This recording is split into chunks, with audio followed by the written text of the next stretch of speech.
नमस्कार दोस्तों, आप देख रहे हैं नेटवेट स्टडी और आज हम बात करने वाले हैं भारत के धरती पर ही बसी एक ऐसी पर्वत श्रृंखला की जिसे हिमालय से भी कई गुना पुरानी बताई जाती है, जो इतनी पुरानी है कि उतनी पुरानी मानव की सभ्यता भी नहीं है। जी हाँ दोस्तों, उसी पर्वत की बात करने वाले हैं जिसका नाम अरावली पर्वत है, जो आज पर्यावरण, जल, जंगल और जीवन के लिए लड़ रही है।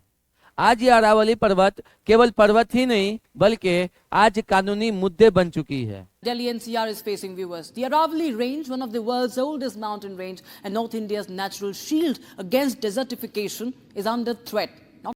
हम आज आपको इस वीडियो में बताने वाले हैं कि अरावली क्या है, अरावली कितनी पुरानी है, साथ ही साथ पर्यावरण के लिए अरावली क्यों जरूरी है और सबसे बड़ा अहम मुद्दा जो आज के समय में चल रहा है कि सुप्रीम कोर्ट के द्वारा दिए गए फैसले क्या है जो अरावली के लिए आए हैं। इन सभी चीजों को हम आज डिटेल्स में बात करने वाले हैं केवल 10 मिनट के वीडियो में। कृपया आप लोग बने रहें और वीडियो को अंत तक जरूर देखें।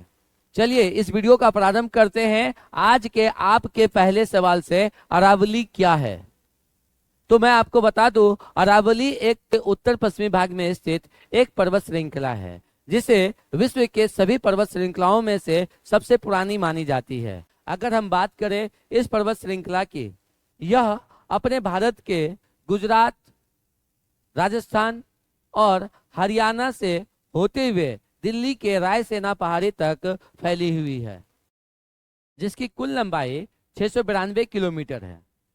गुरु शिखर जो माउंट आबू में स्थित है वह इसी अरावली पर्वत का हिस्सा है, जो अरावली पर्वत का सबसे ऊंची पहाड़ियों में से एक है। इसकी कुल लंबाई की अगर हम बात करें जो लगभग 1722 मीटर ऊंची है। लेकिन मैं आपको एक खास बात बता दूं कि यह जो अरावली पर्वत है यह कोई मोरदार या फोल्ड माउंटेन नहीं है, अर्थात वैसा माउंटेन जो इस तरह से ऊपर उठकर बना हो, जो एक दूसरे के टेक्टोनिक प्लेट से टकराने के बाद एक नीचे की ओर और एक ऊपर की ओर उठा हो। अगर मैं बात करूं ऐसे पर्वत की तो वो हिमालय पर्वत है। हिमालय पर्वत एक फोल्ड माउंटेन यानी मोरदार पर्वत है, लेकिन अरावली पर्वत ऐसा नहीं है, बल्कि अरावली पर्वत एक अत्यंत प्राचीन अवशिष्ट पर्वत है। अवशिष्ट अर्थात एक ऐसा पर्वत जो लंबे समय तक हवा, पानी और न जाने कई घर्षण के बाद भी बचे पड़े हो, उसी को हम लोग अवशिष्ट पर्वत कहते हैं। दिल्ली का राष्ट्रपति भवन और जेएनयू यूनिवर्सिटी इसी पर्वत श्रृंखला का एक हिस्सा है। जयपुर का जयगढ़ किला, आमेर किला और भारत का सबसे ऊंचा किला जिसे हम लोग चित्तौड़गढ़ का किला कहते हैं, यह सभी इसी अरावली के हिस्से में ही पड़ता है। और अब हम बात करते हैं आपके सवाल नंबर 2 से कि यह अरावली पर्वत कितनी पुरानी है। आपके लिए मैं बता दूं, यह अरावली पर्वत 350 से 400 करोड़ वर्ष पुरानी मानी जाती है। यह इतनी पुरानी है कि उस समय मानव सभ्यता भी जन्म नहीं लिया था। हिमालय पर्वत जो लगातार ऊपर की ओर बढ़ रही है, वही अरावली पर्वत घिस घिस कर छोटी होती जा रही है। इसलिए आज यह ऊंचाई में तो काफी कम है, लेकिन अगर बात करें इसके महत्व की तो इस महत्व में यह काफी विशाल है। बात करें इसके महत्व की तो अरावली ने इतिहास में राजस्थान को थार रेगिस्तान से अलग करने में एक मुख्य भूमिका निभाई है। अगर यह अरावली नहीं होती तो थार रेगिस्तान का विस्तार दिल्ली और गंगा के मैदानों तक भी पहुंच सकती थी। प्राचीन काल में यह अरावली क्षेत्र तांबा, जस्ता और अन्य खनिजों के लिए काफी प्रसिद्ध था, इसलिए अरावली शुरू से ही या प्राचीन समय से ही खनन के लिए काफी प्रसिद्ध रहा है। चलिए अब बात करते हैं आपके सवाल नंबर 3 की। सवाल नंबर 3 यह है कि अरावली हमारे पर्यावरण के लिए जरूरी क्यों है। तो मैं आपको बता दूं, इसी अरावली पर्वत को उत्तर भारत का ग्रीन वॉल कहा जाता है। अब इसे उत्तर भारत का ग्रीन वॉल क्यों कहते हैं, क्योंकि आपको अच्छे से पता होगा कि थार रेगिस्तान जो है उसका विस्तार नहीं हो पा रहा है। इसका मूल कारण क्या है, तो यह अरावली पर्वत है। यह अरावली पर्वत थार रेगिस्तान के विस्तार को रोकती है और साथ ही साथ भूजल स्तर को बनाए रखती है। और इतना ही नहीं, हमारे उस जगह पर जितनी पानी की आवश्यकता होती है यह अरावली पर्वत उतनी पानी की आवश्यकता पूरी कर पाती है, जिसकी वजह से हमारे उस जगह की धरती की नमी बनी रहती है। और सबसे बड़ी बात, इसी अरावली पर्वत में न जाने कितने जीव जंतु रहते हैं, जिनमें मैक्सिमम जो पाए जाते हैं हिरन है, तेंदुआ है, मोर है, सियार है और न जाने लाखों पक्षियां हैं। अगर अरावली कमजोर पड़ती है तो कहीं ना कहीं इसका सीधा असर दिल्ली एनसीआर के वायु, हवा और तापमान पे देखने को मिलेगा। और साथ ही साथ जंगली जीव जंतु जितने भी है इसके ऊपर भी काफी बुरा प्रभाव पड़ेगा। मैं आपको बता दूं, आज अरावली पर सबसे बड़ा खतरा अगर है तो वो है अवैध खनन का, तेजी शहरीकरण, रियल एस्टेट प्रोजेक्ट्स और न जाने लाखों जंगलों के कटने का है। कई जगहों पर तो अरावली को केवल पत्थर मान के ही काटा जा रहा है। यही कारण है कि आज अरावली जो है सरकारों और अदालतों के बीच एक बहुत बड़ा मुद्दा बन करके रह चुका है।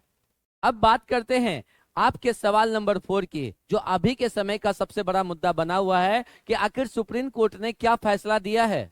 तो हम आपको बता दें, अरावली से संबंधित जो फैसला आया है वह यह है कि अरावली पर्वत श्रेणी में ऐसे कई पर्वत हैं जिनका ऊंचाई 100 मीटर से कम है और ऐसे कई पर्वत हैं जिनकी ऊंचाई 100 मीटर से अधिक है। सरकार के फैसले के अनुसार वैसे पहाड़ी जिनकी ऊंचाई 100 मीटर से कम है उसे अरावली माना ही नहीं जाएगा। और साथ ही साथ इस पर्वत श्रेणी से लगे जितने भी पहाड़ी हैं, अगर कोई पहाड़ी मेन अरावली पर्वत से 500 मीटर दूरी वाली अगर कोई पहाड़ी है तो उस पहाड़ी को भी अरावली नहीं माना जाएगा। ये दो अहम बातें जो है अभी जो सुप्रीम कोर्ट के द्वारा कहा गया है, यह एक नया डिफिनेशन दिया गया है।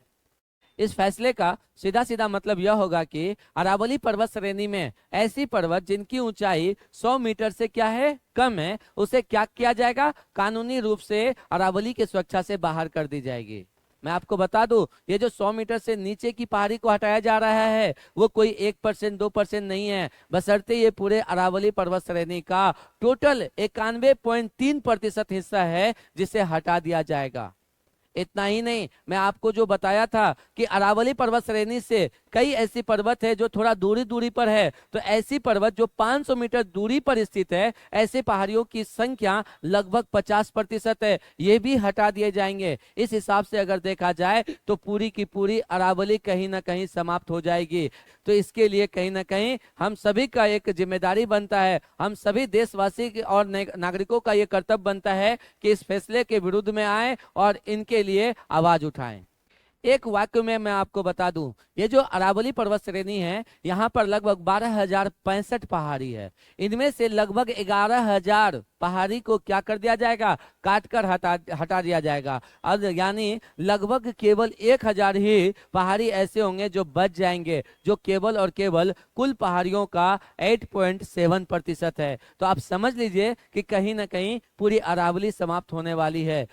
हमारे पर्यावरणविदों का कहना है कि इस अरावली की जो नई डिफिनेशन सुप्रीम कोर्ट ने दिया है वो कि इसे दूरी के हिसाब से देखा जा रहा है, इसे ऊंचाई के हिसाब से देखा जा रहा है, यह गलत होगा। अरावली को अगर सही ढंग से समझना है तो उसे उसकी भूवैज्ञानिक संरचना के हिसाब से समझना होगा। अगर कोर्ट अपने इस फैसले को वापस नहीं लेता है तो मैं बता दूं आपको, इसका सीधा असर यह देखने को मिलेगा कि अवैध खनन की संख्या बढ़ जाएगी, रियल एस्टेट प्रोजेक्ट की मात्रा बढ़ जाएगी, जंगलों की अधिक कटाई के कारण जीव जंतु ज्यादा इधर उधर भागने लगेंगे, शहर की ओर भागेंगे, इससे जान माल की खतरा हो सकती है। इतना ही नहीं, सबसे बड़ा खतरा तो यह होगा कि थार रेगिस्तान की धूल भरी आंधियां जब उठेगी तो वह गुजरात, राजस्थान और हरियाणा होते हुए दिल्ली पहुंचेगी और दिल्ली होते हुए यह हिमालय पर्वत की चोटियों तक भी पहुंच सकती है, जहां पर जाकर ये धूल भरी आंधियों की एक चादर बन जाएगी। और मैं आपको बता दूं, ये जो धूल भरी आंधी होगी, यह जो बालू की परतें होंगी, यह कम तापमान में भी ज्यादा हीट होंगे, जिनके वजह से हिमालय की बर्फ और तेजी से पिघलेंगे। और मैं आपको बता दूं, इसका सीधा असर कहीं ना कहीं यूपी और बिहार को झेलना पड़ेगा। ऑलरेडी बिहार बाढ़ के वजह से बहुत ज्यादा नुकसान में है, कहीं ना कहीं बिहार को इनके वजह से बाढ़ का सामना करना पड़ेगा, क्योंकि आपको पता होगा उसी क्षेत्र से गंगा नदी बहते हुए निकलती है। गंगा नदी में पानी की मात्रा बढ़ेगी तो कहीं ना कहीं यूपी और बिहार को इसको झेलना पड़ेगा। इसलिए यह अरावली केवल और केवल गुजरात, राजस्थान और हरियाणा और दिल्ली जैसे क्षेत्र को ही नहीं बचा रही, बल्कि कहीं ना कहीं यह गंगा नदी जिन जिन शहरों से होते हुए गुजरती है, इन सभी शहरों के लिए भी एक वरदान है। इसलिए इन फैसले को कोर्ट को रोकना चाहिए और इनके लिए हम सभी को आवाज उठाना चाहिए। यही वजह है कि आज सुप्रीम कोर्ट का यह फैसला कहीं ना कहीं विवादों में घिरा है। अब हम बात करेंगे आपके सवाल नंबर 5 की, आखिर इसका क्या समाधान है, इसका क्या उपाय है। तो चलिए इसके समाधान और उपाय की बात करते हैं। विशेषज्ञों का मानना है कि अरावली को वैज्ञानिक आधार पर परिभाषित किया जाए, साथ ही साथ इसके ऊपर हो रहे खनन को अत्यंत जितना जल्दी हो सके उसे रोका जाए, और साथ ही साथ इस अरावली क्षेत्र में जितना ज्यादा हो सके उतना ज्यादा वृक्षारोपण किया जाए, विकास और पर्यावरण को संतुलन में रखा जाए, क्योंकि अरावली बचेगी तभी हमारे आने वाले पीढ़ी बचेंगे।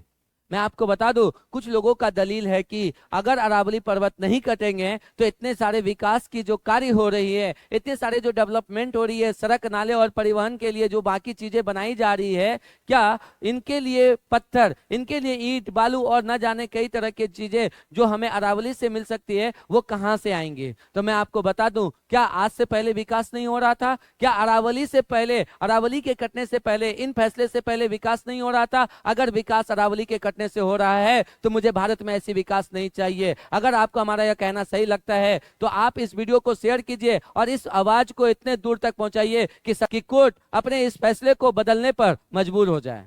अरावली एक पर्वत ही नहीं बल्कि ये पूरे भारत के प्राकृतिक का सुरक्षा कवच है, इसलिए इसे बचाना केवल एक राज्य का नहीं पूरे भारत की जिम्मेदारी है। तो आज का इस वीडियो को हम यहीं पे समाप्त करते हैं। आपसे मिलेंगे अगले वीडियो में, लेकिन आपसे जाते जाते एक छोटा सा रिक्वेस्ट करेंगे, अगर ये वीडियो आपको इन्फॉर्मेटिव लगा हो तो इस वीडियो को लाइक कीजिए, दूसरे में शेयर कीजिए, और साथ ही साथ ऐसे ही इन्फॉर्मेटिव वीडियो को देखने के लिए हमारे इस चैनल को सब्सक्राइब कर ले। मिलेंगे आपसे अगले वीडियो में।